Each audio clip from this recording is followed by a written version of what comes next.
Denny Hamlin just helped write the rules he is going to race under at Daytona. Let that sink in for a second. The current NASCAR Cup Series points leader, a co-owner of 2,311 Racing, a three-time Daytona 500 champion who knows the track better than almost anyone alive.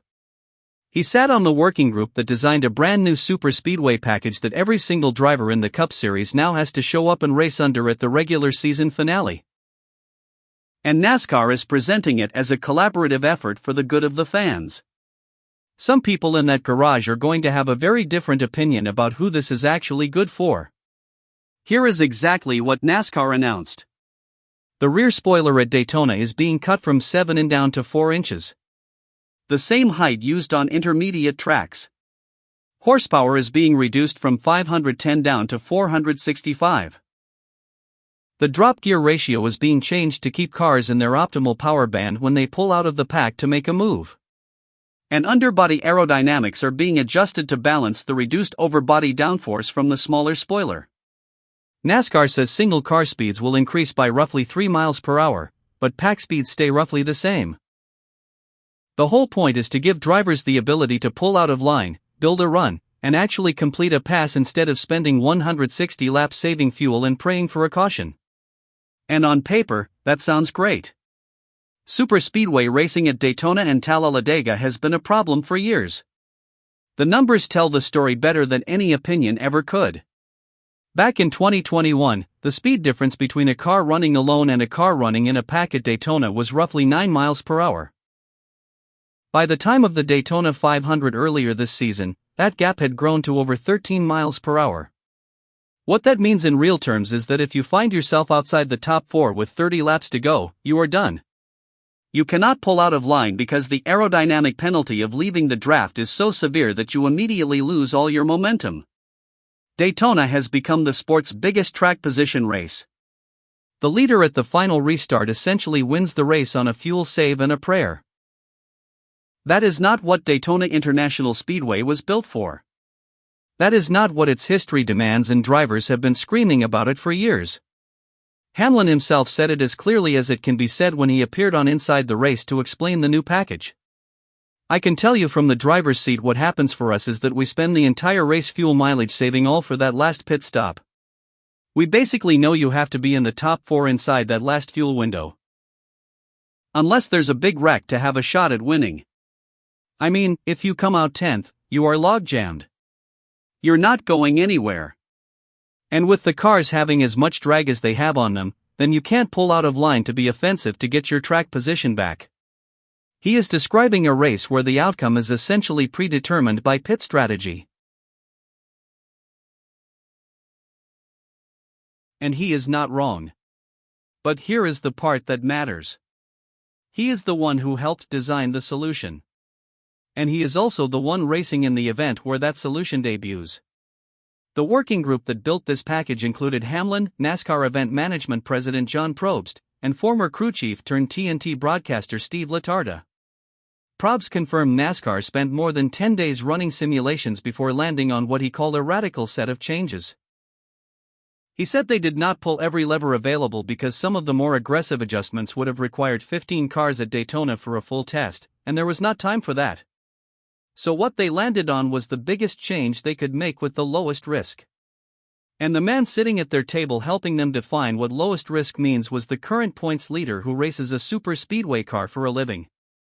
To be clear, this is not a secret. NASCAR published Hamlin's name in the official announcement. This is not a backroom deal, but the question it raises is real and uncomfortable.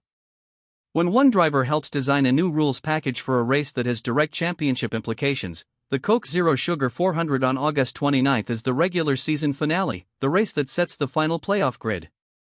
And that driver happens to be the points leader heading into the back half of the season. How do the other 35 drivers feel about that? How does Tyler Reddick feel about it?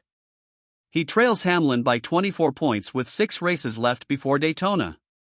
He won the Daytona 500 earlier this season. He knows the track and he just found out the rules are changing, and the man who helped change them is the guy he is chasing in the standings. Steve Lardy laid out the vision for what this package is trying to achieve, and he did it in the most honest terms possible.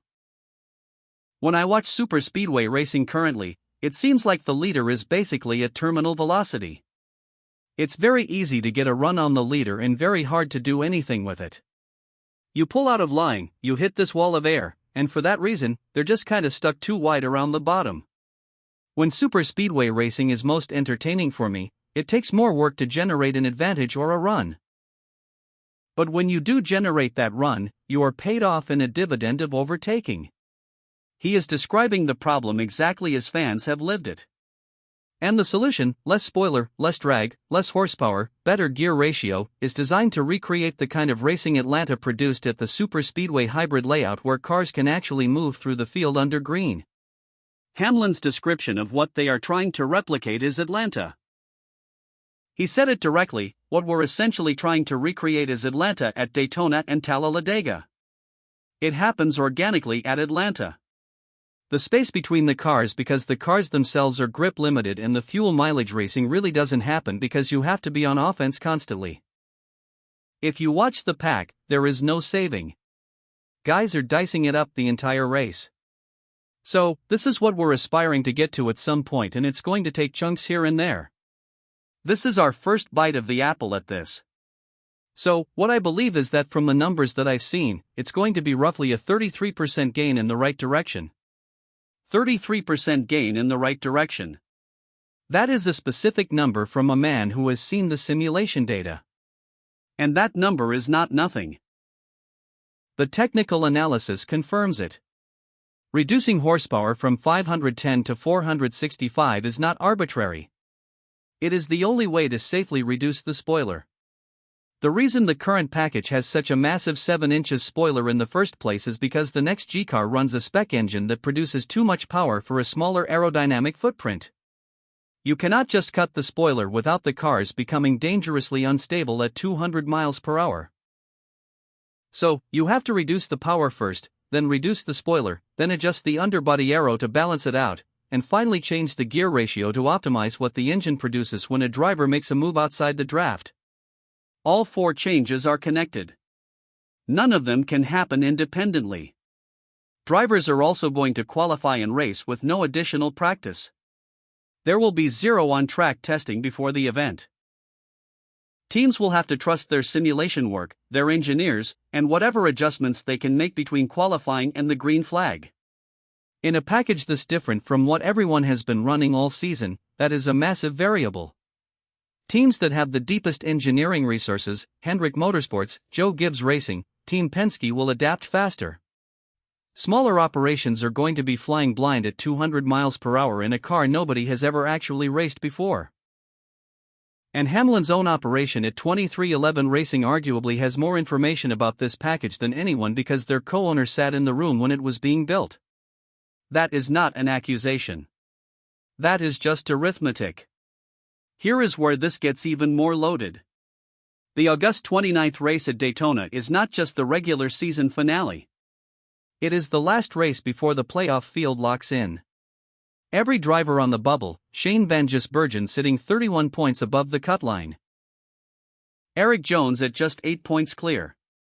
Ryan Preece, currently outside looking in, is going to show up at Daytona in a car with a rules package nobody has raced before on a track that is now fundamentally different from anything they have prepared for all season, with everything on the line.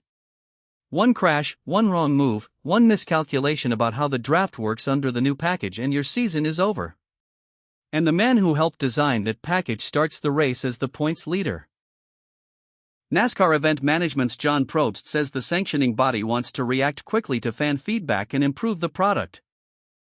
Steve O'Donnell, NASCAR's new CEO, has made that a priority. And to be fair, fixing Superspeedway racing is the right goal.